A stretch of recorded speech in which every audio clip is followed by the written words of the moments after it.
Hi, I'm Peter J. Ray. Welcome. Today's topic is Switzerland, the Philippines, and Guam in the 1990s. On January 1, 1990, I was in Gstaad, Switzerland, teaching at the Gstaad International School, high school. Just to back up a little bit, I was in the fall of late summer of 1989. I was planning a trip to Austria. I had a pen pal to visit. I was visiting, and I decided I was also looking for work. So I wrote to international schools in Austria, Switzerland, and northern Italy, and said I would be over in Austria, I think in September. Excuse me. And one guy called from this Gstaad International School, and he said, "Okay, Pete, when you're in Austria, call me on this date." So I did on that date, and he said, "Well, can you come? Can you come, and we'll talk." So on a Saturday, I took the first train where I was in Austria, I think from, I'm not sure, Salzburg, and I arrived in Gstaad. I had all these train changes. Oh, it was all day changing trains.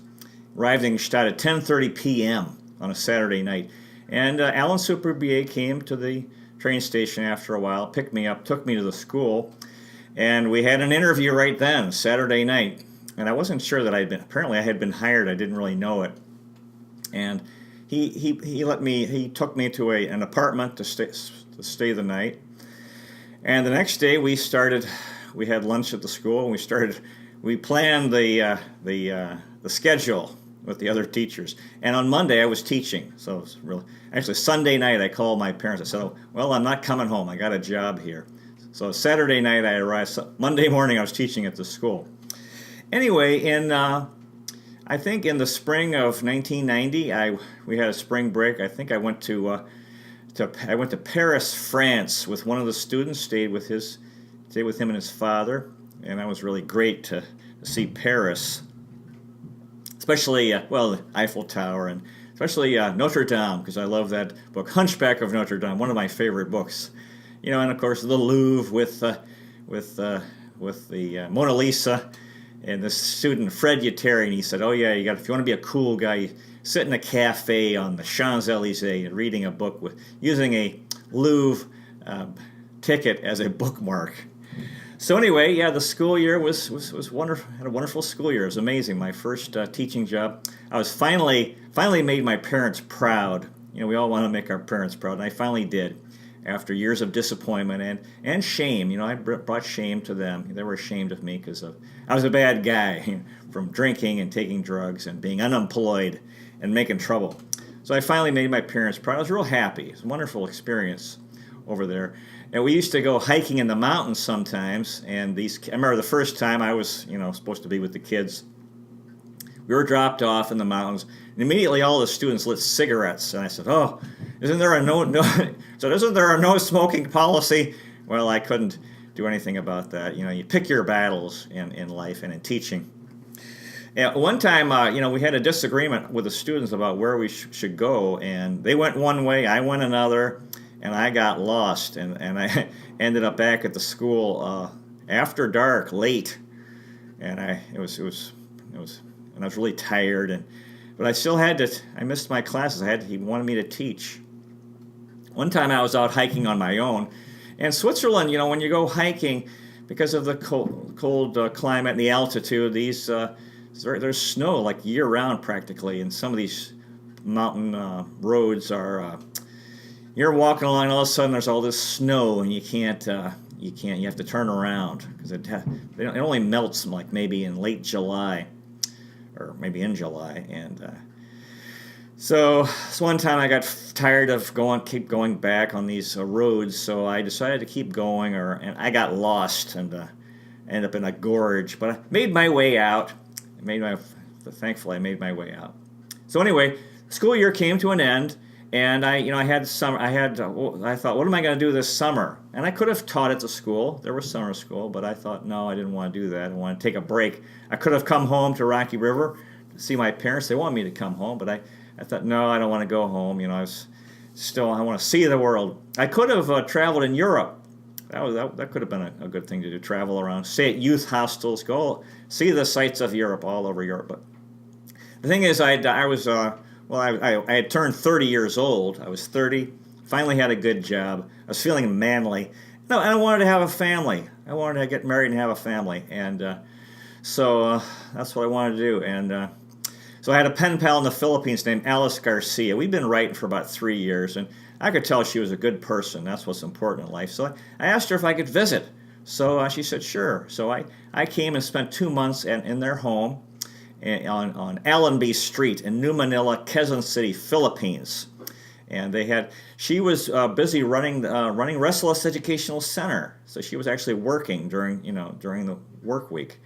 And so I was shocked when I came to Manila. It was very shocking with I had actually, over the years, going back to college, I'd been obsessed with the third world countries, very interested in them, especially Latin America, Africa, and not so much Asia, but the Philippines had been a part of the Spanish Empire, so it was connected to Latin America. But anyway, I was overwhelmed in Manila with all this. I had never been in a city with that many people, huge population. And very, very hot. I thought, wow, it's so hot here. You're sweating all the time. And a lot of traffic, very, very, very, very heavy traffic, terrible traffic, and people everywhere. Real bad poverty, it's very troubling.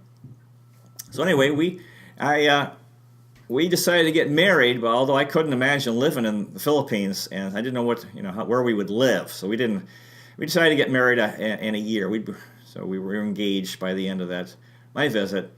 And we agreed to get married in the following year, and so but I read a lot of books. I went to this place called Broadway Centrum, which is a shopping area, and I found these stores called Book Sale, where they sell used books in the Philippines, and that's all. I read a lot of books in the Philippines. It's my passion, you could say. I love reading books, and And this book sale, these company, they buy used books in the United States and bring them back to the Philippines to sell, and they're a pretty good price. And years later, one of our students, the family owned that business, and they have them all over these book sales. The way they do it, they try to get a higher price when they first sell the book, and then the price comes down because they want to get rid of it. And some books I bought for 5 pesos, which is like 10 cents, and others, 50 pesos, which is more than $1. Really wonderful. I bought a book I found a book by Greg Nettles, who played for the Cleveland Indians. I read it that summer. So and the students were. I didn't teach, but I was there, and so during the day, it was the home. Her home, Alice's home, was a school. So the room I stayed in during the day was a classroom. So during the day, I was reading books. I finally found a place that I could walk, and at night we'd visit. Alice and I would visit and talk, and we did some traveling on weekends. Went to Corregidor Island in Manila Bay, and to some beach places, and so forth. So that was the summer of 1990, my introduction to the Philippines, and then I flew back to Switzerland. I made that flight many times from Zurich to Manila. Actually, back in Switzerland, I'd been going to the SRF group in Zurich. Took the train about 3 hours from Gstaad to Zurich, and it was interesting. On the Switzerland, I'd be on the train from Gstaad to Zurich, and it's very quiet on the train, very clean, and you're looking out the windows. Beautiful country, all these mountains and beautiful country, but the people aren't really smiling. It's kind of grim. They're a mountain people, and it's tough. It's tough making a living in the mountains. So mountain people tend to be grim wherever you go, and hardworking and frugal.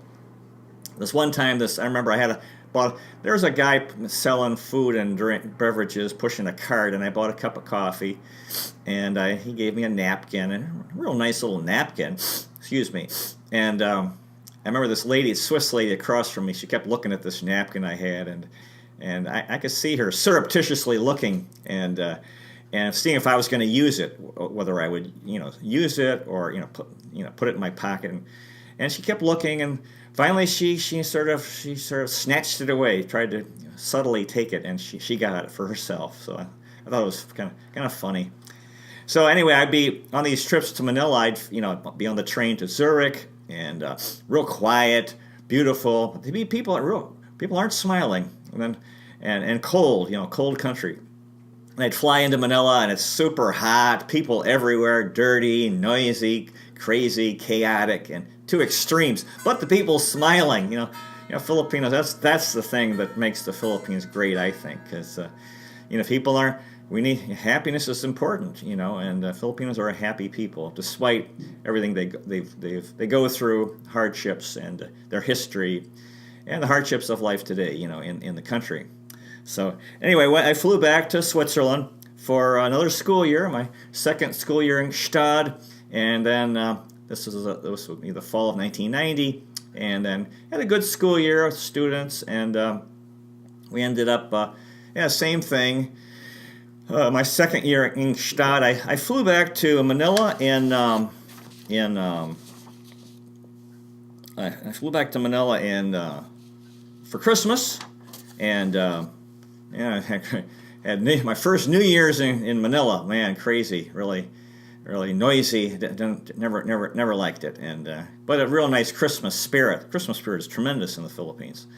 And then I flew back for Easter, and I was there in April 1991. I applied for work in the Philippines at Ateneo, and actually I had a job offer to teach at Ateneo, but I didn't take it.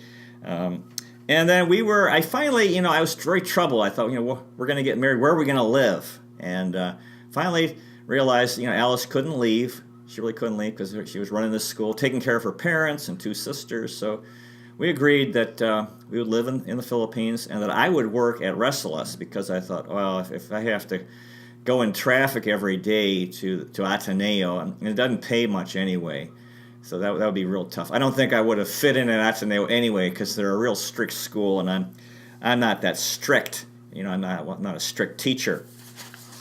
So anyway, the summer of 1991, I told my Al Superbier that I was going to resign, and my 2 years in Gstaad International School came to an end. And then, I flew home for a short visit. We went to Pili Island, and then I flew to Manila in July of 1991, and Alice and I got married in August. I started teaching at Restless in the 1991-1992 school year. And my parents came for our wedding, which was at Mount Carmel Shrine, and real hot. Father Joe Birmingham was this Irish priest. He was continually mopping his forehead from sweat. And after we got married, we got in the car to go to Philippine Plaza Hotel, and Alice's sister Petite got in the front seat, and they were talking, and right after we got married, and I considered Petite my mortal enemy. I really hated her, which was wrong. It was terrible. She was a difficult woman, very loud and talkative and arrogant and self-centered and so forth. But the thing is, in life, we have to accept things. But boy, I was so miserable about her, because she lived with us, was making trouble. Right after we got married, she's in the car talking to Alice, and I didn't say a word, I think, because they were talking. So anyway, this is life. We have to accept things, and eventually I did learn to accept her. She's actually still living with us, but in our home in Manila. But she's actually isn't as bad now, but it's still a problem. And the main thing, this is what I love about Filipinos. We have to accept things in life. If we don't, we'll just make it worse. There are things in life we don't like that everybody has things in their life they don't like. And she was the thing in my life that I really didn't like. So we were living our lives. I was teaching. This is my first year at Restless. And, this was just with Filipino kids. And I was pretty strict. I think I was too strict teaching English, all these books that were probably too hard for most of the students, books that I wanted to teach. Made the same mistake my teacher made in high school, when I was given books that were too hard for me to read, and it was only because the teacher liked the book. So I was teaching at Restless. I think we read Steppenwolf was one of the books, Frankenstein, the Mutiny on the Bounty, Oliver Twist, all these classical novels I was teaching, and I also taught geography that school year. And then by by January of '92, Alice had gotten pregnant, so we were real happy. We wanted to have a family, and then we flew to Cleveland for summer vacation, and had our marriage was blessed at St. Peter's Church, Episcopal Church in Lakewood, and then we had a reception at the Cleveland Yachting Club. So this is a nice thing for my parents to invite their friends. We visited my grandmother, my mother's mother, in Regina, Saskatchewan. So that was nice to see her, and so that's how things were. Oh, just to back up a little bit, before I came back, before I left Switzerland, I visited Rome. I think that was really cool. I took a train overnight, stayed at a youth hostel, and saw the Vatican. I thought the Vatican was the coolest part. St. Peter's Square, Colosseum was real cool. Rome, the center of the Roman Empire, tremendous. So we flew back to the Philippines for another school year, and our son Tim was born in October. So that was a big deal. And then my first year was real tough. I had a tough adjustment in the Philippines, but having a son really helped. I took care of him a lot growing up because Alice was busy running the school. I'd give him his formula and hold, help him fall asleep, hold him, rock him to sleep, and was with him like an awful lot. And so I actually brought him to class. He used to teach, holding Tim in class, even feeding him his formula, his bottle during class, trying to teach at the same time. He was born at St. Luke's Hospital, and so that was true. I remember after he was born, I went to McDonald's for a victory breakfast. I had pancakes, bacon, orange juice, and coffee. Yeah, so I was real happy having a son. So I remember. One time I put he was still a baby. I think I put a small ball in his hand, and his arms flailed and the ball went flying. I thought, oh, I'm playing catch with my son. Because that's what, for me, fatherhood is, playing catch with your son, playing baseball with your son. I really enjoyed it. So our lives were continuing. I was teaching at Res Celeste, and we had a lot of students in the school. Again, I think I was too strict on the students, too hard on them. Easy to do because kids are pretty beat down by the schools. The schools are very, very strict. A lot of homework, a lot of pressure. So that's our life. And I had same issue with Petite. I was frustrated, angry about her. We used to go to. Alice and I, before Tim was born, we used to go to SM Center Point, watch a movie on Saturday night, and then, of course, years later, we were going there a lot on Saturdays to watch a movie, and Alice would buy groceries, and I'd go to book sale, look for books that I might buy. One of the trips when we came home, we visited Niagara Falls. That was real nice when Tim was real young. And, the years were passing, these years in the Philippines, and coming home to visit. And I had these worksheets that I would prepare for the students and quotes from the books. On Saturday, Tim and I, when he was a little older, maybe 2, 3, we'd go to Broadway Centrum to Xerox worksheets. And then there was an Orange Julius. I'd get him an orange drink, and I'd go to book sale. And I'd be holding this orange drink while he'd be drinking it. And I'd be looking for books. And they had a place you could buy. There was a food court. I'd buy French fries. He'd say, "Fa-fi," I'd buy him a French fry. He'd always burn his tongue by eating one when it was too hot. And and he'd say, "Car." I'd buy him a place where I could buy a toy car. And he'd say, "Go home." So we'd go home. This was our Saturday routine when he was real little. That was a lot of fun. So the years were passing into the early 90s. Bill Clinton was elected president in 1992. I used to say that Tim's first word was "gore" because I was a Democrat back then. And he said "grr," little kids, "grr." And I remember watching George Foreman's heavyweight fight. We didn't have a TV in our room. Petite had a TV. Sometimes we'd borrow it. And I remember watching George Foreman's fight with Tim. I think his first word actually was ball. Anything was round. Ball. Anything he saw was ball. And then also, you see these vehicles in the street. It's like, "Oh, car." Doesn't matter if it was a bus or a taxi or whatever it was. That's what he would say. So that's how it was. And time was passing, and I was teaching at Wrestlist and so forth. So eventually, when he got a little bit older, I was taking him to Rolling Hills Park. We took a tricycle, these motorcycle with a sidecar, take him to the park. He was still really young. So the 90s were passing. Bill Clinton was president of the United States. Actually, before I left Switzerland, I used to get this international, the Herald Tribune, I think, an international newspaper. And I remember before I left, the Chicago Bulls with Michael Jordan won their first championship, beat the Lakers. Big shock. So this was the beginning of the Michael Jordan era. And Cleveland Cavs couldn't, and a number of contenders, couldn't beat the Bulls. So that was Michael Jordan. Michael Jordan and Bill Clinton they were the two of the famous people in the 1990s. So the years were passing. I was teaching to wrestle again. I was too strict, but some of the students seemed to, the better students I think thrived because if they could understand the book. Some of the kids, it was just way too hard, I think. But that's how it was.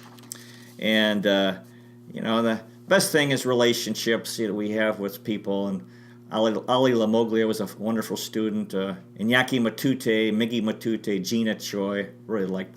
I was close to them, and Todd Santos, and it's too many to mention, really. Finally, in 1995, we decided to move the school, and we moved to a place it didn't work out, and we had to move again. So that was a challenge. We were temporarily at Alpha Victoria Homes, and then we moved to Wilson Street, 202 Wilson Street, in the restaurant district, and little restaurant, which actually we got a lot of students because there was a lot of traffic there. We were there for about 7 years, and it was kind of disappointing because things didn't work out. And I thought Petite would go to the U.S., but she went to the U.S. and came back. So that's the thing in life. The thing is we have to accept things, and I think I really suffered during those years because I didn't accept. Actually, I didn't accept being in Manila, and I didn't accept her because this is part of life.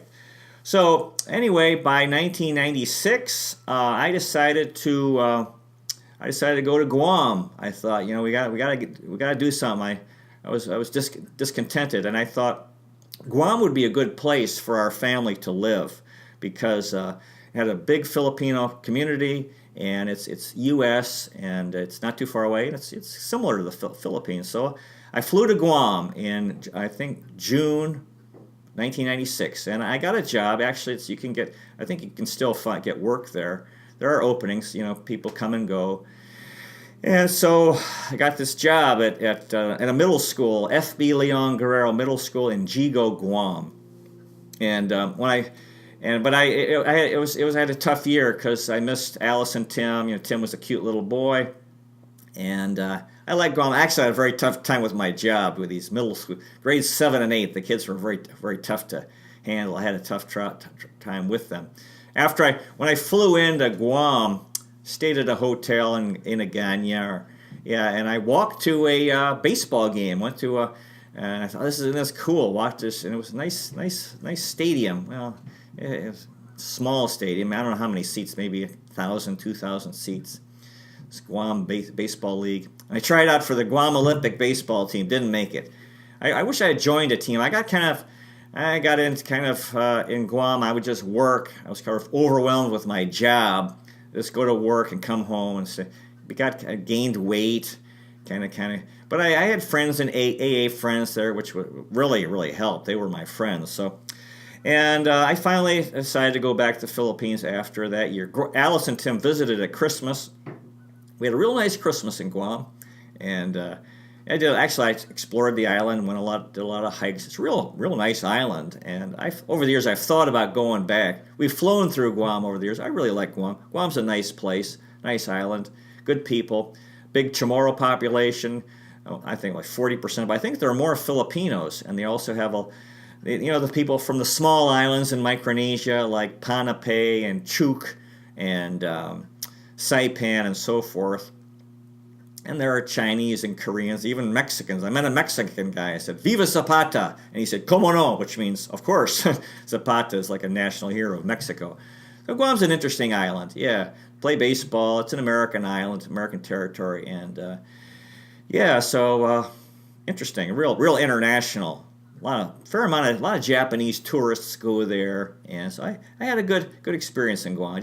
I had a tough time with my work, but again, the same issue, acceptance. You as a teacher, you have to accept kids. They're restless and they can't listen for very long. But I think I did a good job. Anyway, I came back to the Philippines, continued teaching at Restless.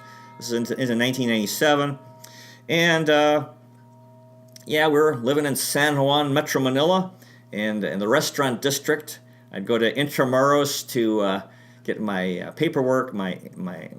As an immigrant or as a foreigner, I had to go there periodically to register or get my exit clearance. The Cleveland Indians lost the 1997 World Series. I really got into it, and they came very close.